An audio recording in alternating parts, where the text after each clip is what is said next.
myself Rmipr. Today we are going to have you can say not a presentation but a session that is going to be an informative session on Rmipr, resource modulation and intellectual property rights. So I have got the topic IP as a global indicator for innovations. Let's not take this as a presentation. Let's take it informative, right? Because IP is something you need to know. You don't need to study about that. Intellectual property rights are nothing but rights on patents, copyrights, something like that. We all have heard that.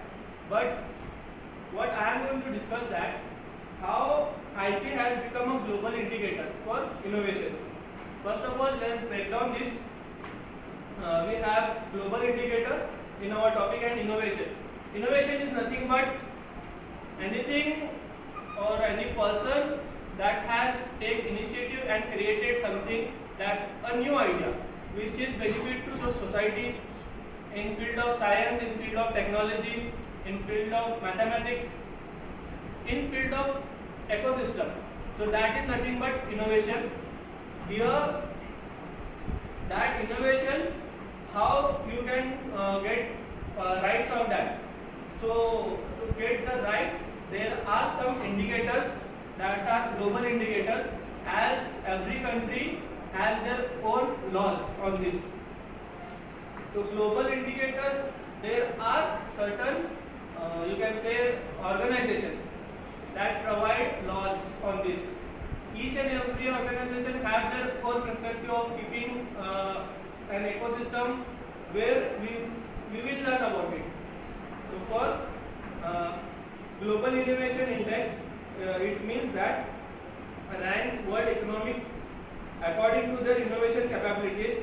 So this IP innovation are been ranking country to country.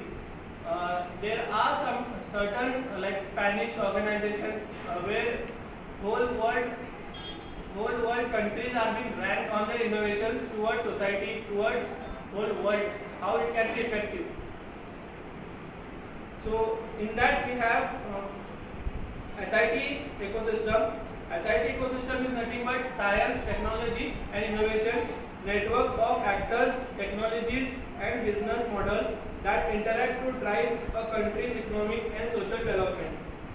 As the topic says, there is an organization in which people are like actors, technologies and business persons who will come together and try to find out what innovation and how this innovation is going to be helpful. So there is one organization called SCIMAGO, how you can pronounce it. Spanish. It is a Spanish company that they have specialized in scientific publishing, web visibility, and sciencemetrics. Sciencemetrics is nothing but how your innovation or how your patents will look after publishing on internet, how it will reach from your side to our side. It's something like that. So IP is a set of rules governing the format of data sent via the internet or local networks. Let's go to the origin of IP. Intellectual property, the most common or most first thing in IP is nothing but patents. Patents means what? Patent is nothing but you can say ownership. Like you have your name is locked on that. No one else can do it. If someone else is doing it, then you have the rights to get some compensation or something like that, or you can do a case on them like this. So how this IP came into picture? IP, it might have some origin, right?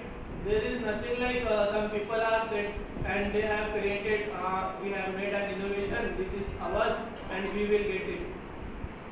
And this origin has begun from 500 BCE, before Common Era, when a Greek colony of Sybaris chefs the exclusive right to their culinary creations for years. Like they, like Greek colony, what they did. There are scientists from decades. So whatever they created, they wanted to have their name on that. So what Greek colony does, they did one thing. They made a rule where you can have the rights on your name for 1 year. At that time, it was kept for 1 year only. So there are certain colonies, like we can, if you go through the syllabus, in our syllabus it's there, in our notes is there, after Greek colonies, Spanish colonies, and so on. So they have modified the rules, and all the colonies, what they did, they have kept the limits up to themselves. Like if the scientists from their side have done something, then they have kept like timeline of 5 years, 10 years, like this, 1 year, 2 years. So everyone has modified this thing, and the IP, like what IP we are seeing now, property rights and all, beginning in the end of 18th century and in the beginning of 19th century. So they did, all the countries, like they have taught that time. They have taught and they have made certain rules, legislations, you can say that. So they have decided and they have done some laws on that. They have provided some rules, a set of rules on that. Before we don't have like 5 years, 10 years. What we have now, like for patent we have something 10 years, and copyright something like 60 years something. So it is like that. So that time it was not that much of duration, but after that, in the beginning of 19th century, it all came to laws, and from there it started. But the origin was from 500 BC.